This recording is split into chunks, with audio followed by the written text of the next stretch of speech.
Hey everyone, hope you all are having a wonderful day, and I hope you all got some water. I heard y'all like forced induction. Which one's better though? The good old supercharger or the modern day turbo? Watch the rest of the video to find out, homeboy. Well, let's start off with the good old American muscle favorite, the supercharger. What makes a supercharger so good, man? Well, I'll tell you. Superchargers are good because once you reach maximum power output of an engine, there isn't much else that you can add to an engine to make it more powerful. I mean, an engine works pretty simple, like it makes power by, fuel, spark, and air. And what do? You add more air. More air means you can add more fuel equals bigger boom. Did somebody say boom? You know what I'm saying? It's... Yeah, buddy! There's three main superchargers. There's the root supercharger, the twin scroll supercharger, and last but not least, the centrifugal supercharger, or as most people know it, the ProCharger. The ProCharger is just the brand, but that's neither here nor there. I'm gonna make a video soon going deeper into all three of these superchargers, but for now we're just gonna get into like the basics of a supercharger. So a supercharger's job is to compress the air above atmospheric pressure without creating a vacuum. This will force more air into the engine, which is also known as boost. With more air in the engine, more fuel can be added, which will create more power. And that's basically how a supercharger works. It just forces more air and it just makes more power. It's that air!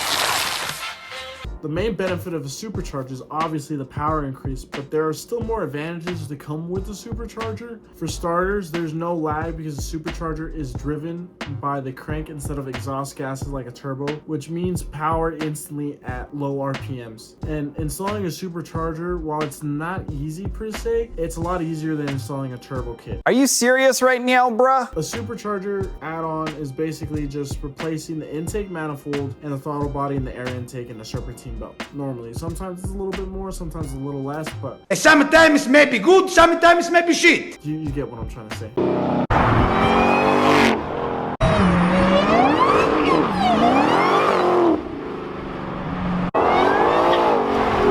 There is some disadvantages, like it takes power away from the engine because it's powered by the engine.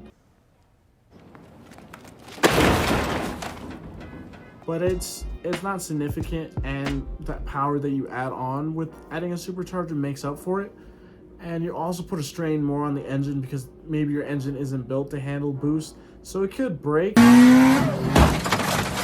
But that's also something that can happen with a normal turbo, so that's just something to think about. Now on to turbos. Turbos are made of two components, the turbine and the compressor.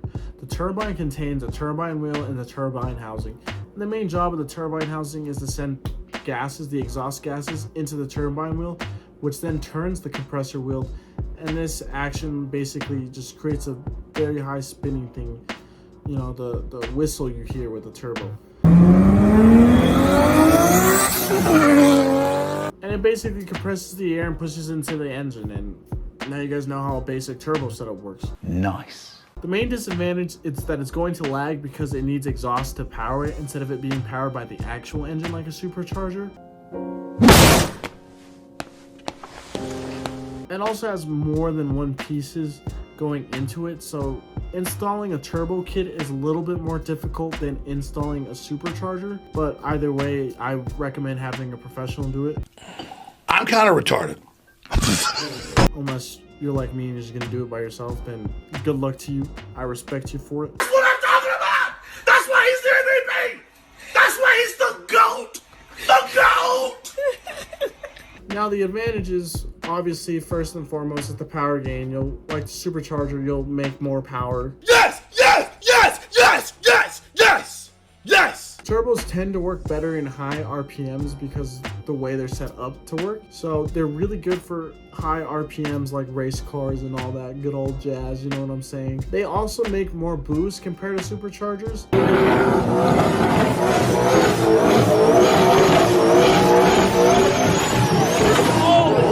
So you can make a smaller engine more powerful than a supercharger on a smaller engine. And because you make more power at a smaller level of engine, like displacement, you are more efficient and you get to save on gas. Now, which one's better? Take a minute, head down to the comments and tell me which one you guys prefer and why you think it's better. Me personally, I think the turbocharger is better than the supercharger because it makes more boost and you don't have the real like cap on how much power or boost you can cap out at. So you can make more boost, and because the way a turbo set up, you can make more boost basically. That for me is the main reason why I think turbos are better. I mean, I could be completely wrong in your guys' opinion, which is completely valid.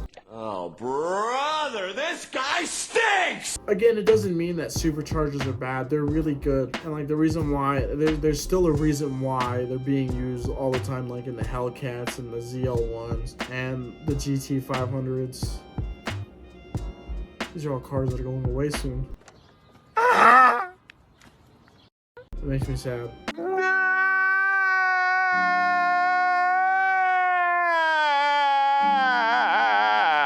I mean, I would really like to do like a little series where I get two identical cars and build them up to get them to a point where we boost them, one with the supercharger and one with the turbo, and we can see a real life example of the plus and benefits of each one. We'll go ahead and make that series happen one day eventually.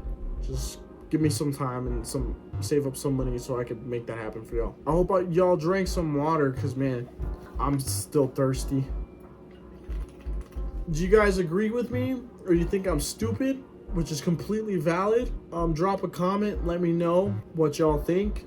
Drop a like if y'all enjoyed the video. It's been your boy Impulse, and remember to drive safe because you're loved, and I'll catch you guys on the next one.